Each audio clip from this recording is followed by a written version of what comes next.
შემდეგი ვინც უნდა გამოიკითხოს არის ბატონი ვახტანგ ხუზმიაშვილი, რომელსაც ვთხოვთ რომ შემოგბრძანდეს დარბაზში. ბატონო ვახტანგ, მოგესალმებით, გთხოვთ დაბრძანდეთ. ფრიად უცნაური დილა გათენდა, როდესაც მე თქვენ უნდა დაგისვათ კითხვები.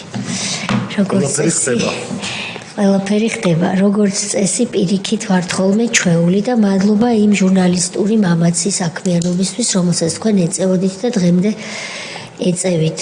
და სხვათა შორის არც ის გიჭირთ ხოლმე, რომ ხელისუფლებას სახეში მიახალოთ ის, რაც გაქვთ სათქმელი და ეს ასეა სწორედ კარგი, მაგრამ ეს ყველაფერი უნდა იყოს ფაქტებზე დაფუძნებული, რასაც თქვენ ახერხებთ და დიდი მადლობა.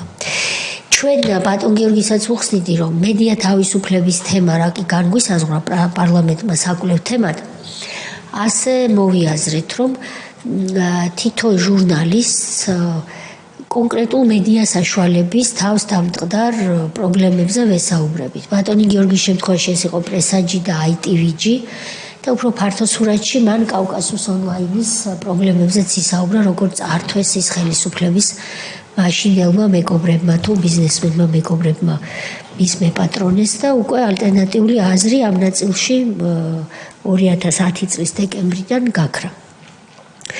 თქვენ მოგიწვიეთ იბერიის თემაზე. და თავისუფალი თხრობის რეჟიმში რომ გვიამბოთ რა მოხდა იბერიის თავს, რა იყო ეს იბერია, ვინც არ იცის, ახალგაზრდებმა არ იციან.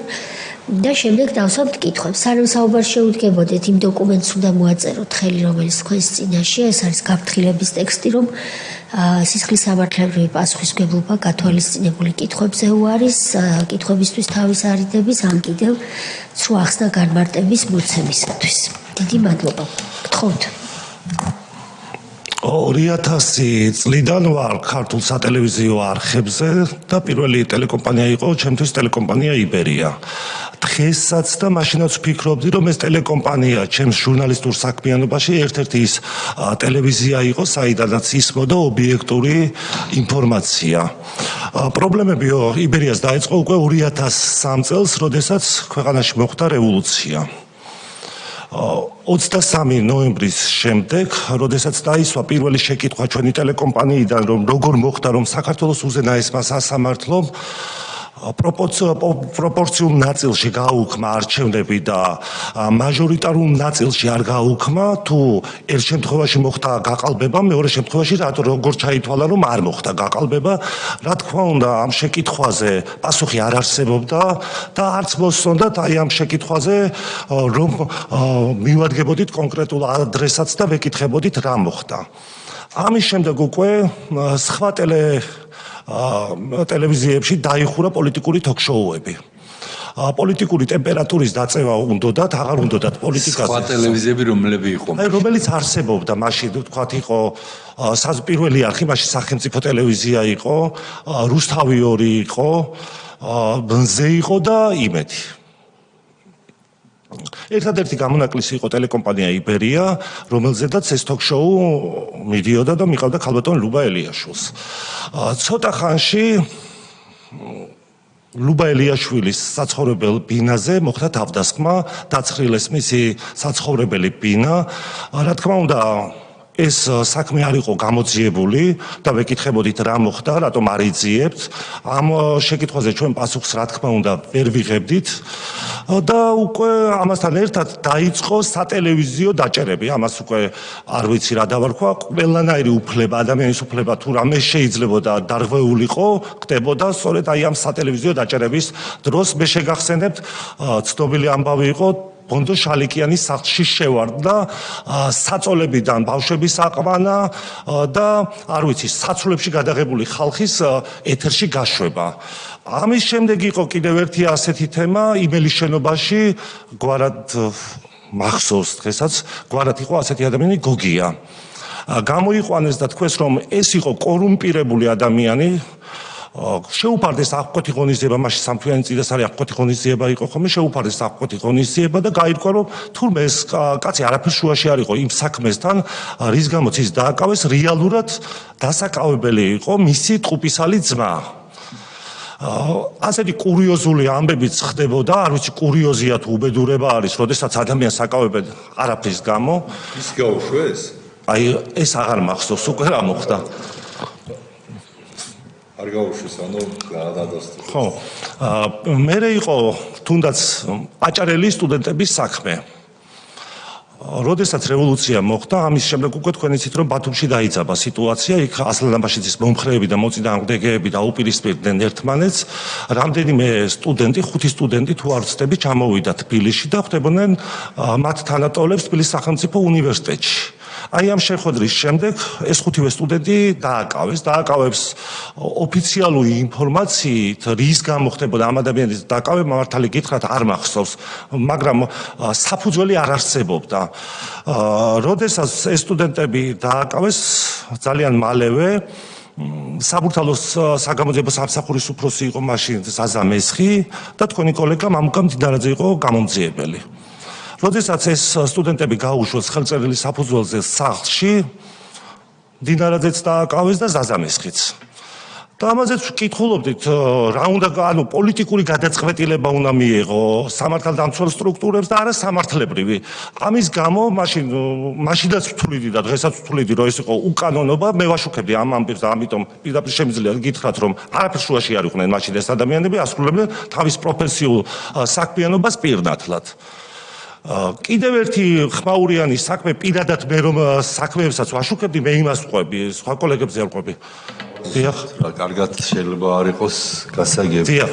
ანუ ადამიანები გამომძიებელმა ჩათვალა, რომ ტყუილად იყვნენ დაკავებული და გაუშვა და რატო გაუშვიო, ამის გამო დააკავეს, დიახ. ხელწერილი გაუშვა სახლში.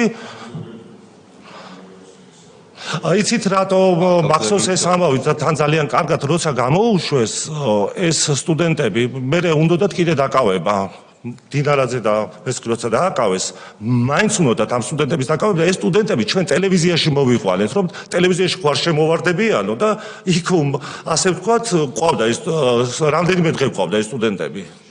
შევიფარეთ ტელევიზიის შენობაში, ეძინათ იქ ტელევიზიაში ასე ვთქვათ. იბერია შენობაში. ამის შემდეგ კიდევ იყო ერთი ასეთი უმძიმესი ფაქტი, არ ვიცი, აი 25 წელია ჟურნალისტი ვარ და პირადად მე ასეთი მძიმე სურათი არ მინახავს, როდესაც გლდანის ეკლესიაში მოხდა ის, რაც მოხდა. მე არ ვლაპარაკობ ახლა იმაზე, ბასილ კალავიშვილის მოქმედებები მომწონდა, ან არ მომწონდა, ან ვინმეს მოწონდა, არ მოწონდა, მაგრამ ფორმა თვითონ რაც იქ მოხდა, იმ ეკლესიის კარის შენგრევა, იმით რა ქვია, დიდი მანქანით, არ ვიცი რა იყო, კამაზი ქვია თუ რა, სატვირთო მანქანით შენგრევა, იქიდან კალავიშვილის სრულიად სიტყვის მნიშვნელობით ინფორმით გამოყვანა, რა ფორმითაც გამოიყვანეს და ძირს დაყრილი ხალხი და ცემა ისეთ მდგომარეობაში იყო, ისეთი დასისხლიანებული იყო ხალხი, რომ მართლა არ ვიცი, ჩემს პროფესიულ საქმიანობაში მე ეს არ მინახავს. ასეთი თემების გაშუქება დიდხანს ვერ აიტანა მაშინდელმა ხელისუფლებამ და ერთ მშვენიერ დღეს უკვე 2004 წლის 18 თებერვალი იყო, მივედით დილას სამსახურში და რა ვხედავთ, ტელეკომპანია იბერიის შენობაში შესული არის სპეცდანიშნულების რაზმი. ჩვენ შენობაში არავინ არ გვიშვებს. იბერიაში შესვლის პარალელურად შევიდნენ გაზეთ ახალ ეპოქაში და საინფორმაციო სააგენტო მედია ნიუსი, ეს იყო ერთი ჰოლდინგი ჩვენი. ვარკვევთ რა ხდებოდა და გითხრას რომ კონტრაბანდას ეძებდნენ ტელევიზიის შენობაში, ამ დროს გენერალურ პროკურატურაში ტარდება ბრიფინგი, მაშინდელი გენერალური პროკურორი ირაკლი ოქრუაშვილი აკეთებს ასეთ განცხადებას, რომ ომეგას ოფისებში და მათ შორის ტელეკომპანია იბერიაში აღმოჩენილია სიგარეტის აქციზური მარკების საბეჭდი კლიშეები. თუმცა კონკრეტული ვიდეო მასალა არავის არაფერი არ წარმოუდგენია, მხოლოდ და მხოლოდ აცხადებდნენ ამას. ამის ჩხეკის საფუძველი გახდა ამ კომპანიებში მაშინდელი თაცმედის რაიონის სასამართლოს თავმჯდომარე იყო თუ არ ვცდები, ბატონი მამუკა სონღულაშვილის გადაწყვეტილება, რის საფუძველზეც შევიდა სპეცდანიშნულების რაზმი ომეგას ყველა ოფისში თუმცა ტელეკომპანია იბერია ჩუბინაშვილის ქუჩის 41 ნომერი მითითებული აი ამ ჭრეკაში არსად არ იყო მითითებული, რაც იმას ნიშნავდა, რომ ფორმალური საკეც არ დაიცვეს და ისე შემოვარდნენ ტელეკომპანია იბერიაში.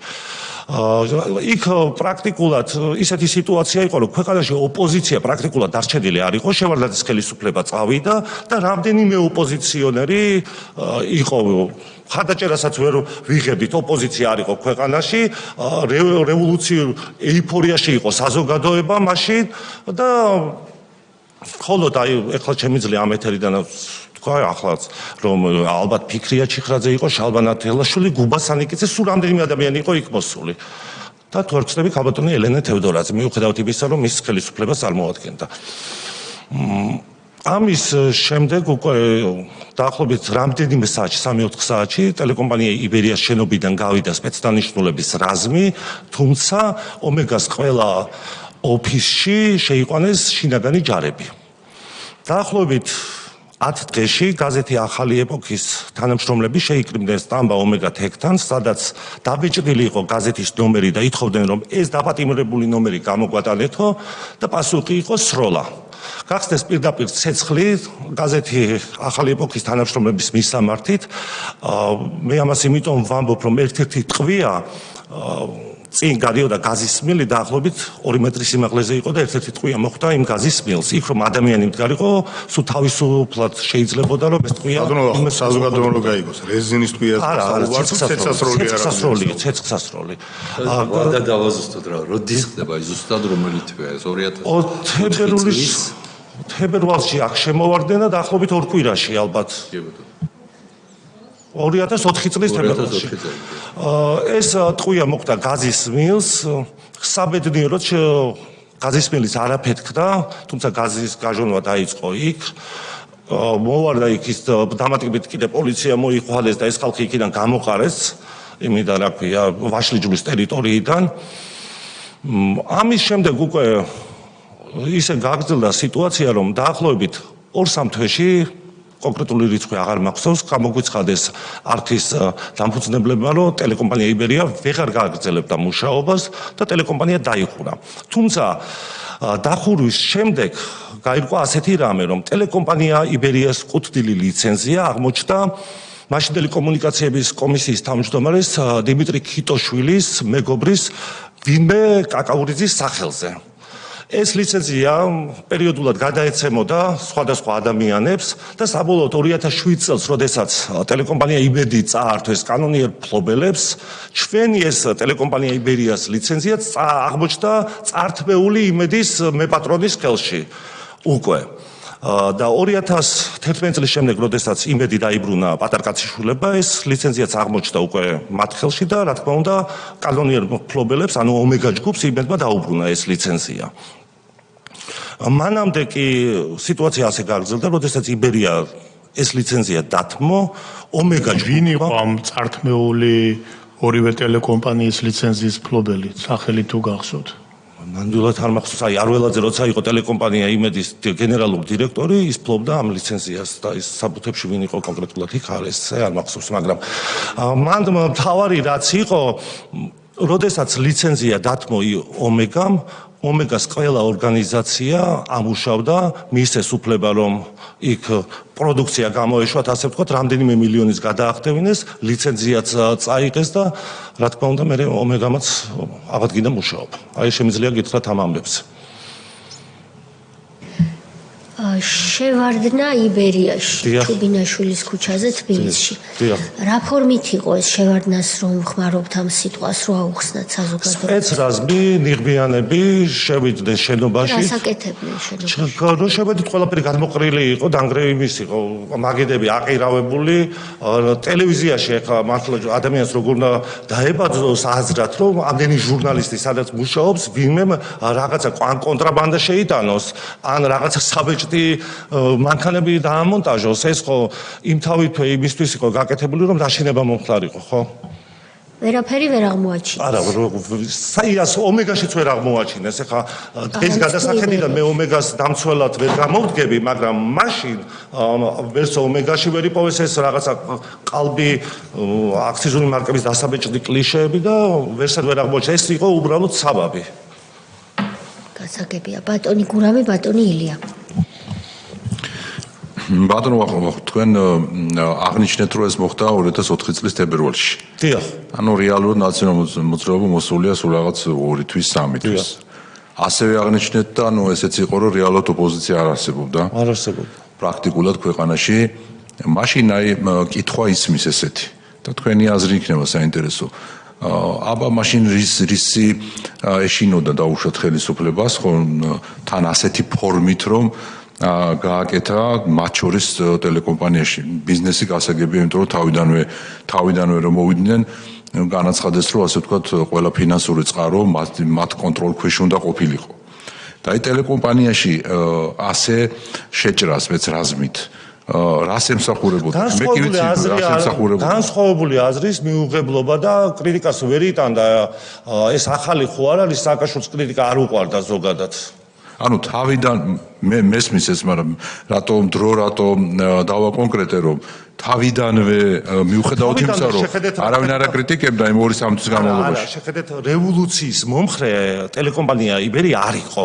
იმიტომ რომ ასეთი სიტუაცია იყო რომ შევარდნაძეს მაინც უმთავრდებოდა ვადა რაღა ჰქონდა დარჩენილი პრინციპში ხო და არჩევნების გზით მოსულიყო ხო ხელისუფლება და თუ მართლაც გაყავდა არჩევნები აი მართლა მაინტერესებს დღესაც მაინტერესებს ერთ ნაწილში როგორ შეიძლება გაყავდეს და მეორე ნაწილში არ გაყავდეს ეს ხო ტყუილი იყო მაშინაც. გასაგებია. მადლობა მომძებნებისთვის, ბატონო. როდესაც სპეცდანიშნულების რაზმი იბერიის ოფისში შევიდა, რამდენი თანამშრომელი მუშაობდა და რამდენი ადამიანი დარჩა უმუშევარი, ანუ ხელფასად? იცით რა არის, მაშინ ახლა უფრო ზოგადად ნებისმიერ ტელევიზიაში უფრო სხვა დატვირთვაა ვიდრე მაშინ იყო. შეიძლება ითქვას, რომ 300 ადამიანი ალბათ სუსიფს, ალბათ შეიძლება 300 ადამიანი სუსიფს ვერ გეტყვით, ახლა მე არ ვიყავი, მან რიგითი კორესპონდენტი ვიყავი, მაგრამ ჩართული ვიყავი, ანუ აი ამ თემებს მე ვაშუქებდი მაშინ და აქედან გამომდინარე შემიძლია რომ იმ თემებზე ვისაუბროთ, აი ეს კონკრეტულ მენეჯერულ ინფორმაციას ვერ მოგაწვით. მაგრამ ეს ხალხი დარჩა? კი, რა თქმა უნდა, დარჩა უმუშევარი. მარტო ჩვენ ხო არა გაზეთი ახალი ეპოქა იყო, მედიანის ნიუსი იყო, თითოდის ომეგას თანამშრომლები იყო და ასე შემდეგ. გააქვთ მათთან მეგობრული ურთიერთობა იმის მერე კოლეგები? კოლეგები არიან და რა თქმა უნდა, ყველასთან ალბათ ერთნაირი ვერ გექნებათ, რა თქმა უნდა. რა თქმა უნდა, მაგრამ კოლეგები მოვდივართ ამდენი წელია ერთად. გასაგები. კარგი. ამ ეტაპზე ის მაინტერესებდა, რამდენი ადამიანი დარჩა ესე უმუშევარი ამ ფაქტის შემდეგ და მათი პოზიცია დღეს ზოგიერთის აბსოლუტურად შეიძლება განსხვავებული. პოზიციაც უნიკალურია, არც დღეს არ არის ყველაფერი, მაგრამ რაღაცეები არის, რომლის შედარებაც არ შეიძლება და წარმოუდგენელი. ახლა სპეცდანიშნულების რაზმის ტელევიზიაში შესვლა რა დემოკრატიაზე უნდა ვილაპარაკოთ და რა სიტყვის თავისუფლებაზე უნდა ვილაპარაკოთ, როდესაც ტელევიზიაში სპეცრაზმი გიბომბარდება და ეს მარტო იბერია ხო არ იყო, შემდეგ უფრო მძიმე ფორმით მოხდა, იმედში შევარდა, ხო? კი ბატონო, მადლობა. თქვენ ამ დროს რამდენი წლის იყავით? 21-ის. 21 წლის ახალგაზრდა ჟურნალისტი. დიახ. აშუქებდით ამ ამბებს და თავს დაგატყდათ ასეთი ამბავი. ახალგაზრდებმა რო იცოდნენ, რომ ჩვენ არ ვიყავით ყოველთვის იმ ასაკში, რომელშიც დღეს ვართ. გონიათ, რომ ახალგაზრდები არასდროს არ ვიყავით, არა ბატონო თენგიზ. ამ დროს ვიყავით, ბრძანეთ. ახლა მოგესალმებით. საინტერესოა ეს შემოჭრა სპეცდანიშნულების რაზმისა. მას შემდეგ მოხდა, რაც აი სტუდენტების ამბავი გაიხსენეთ, რომ შეიფარეთ. დიახ. ანუ ეს შეიძლება დამატებითი ისიც იყო, ხო? ყველაფერი ერთად აღებული. მე მოვყევი მხოლოდ რამდენიმე ამბავი, თორე დღეში 3-4 რაჭერა ხდებოდა, ხო გახსოვთ რა სიტუაცია იყო. მე მოვყევი კონკრეტულად მე რა თემებსაც ვაშუქებდი. მაგალითად მე შინაგან საქმეთა სამინისტროს შენობაში ვაშუქებდი კრიმინალს და აკრძალული მქონდა შესვლა.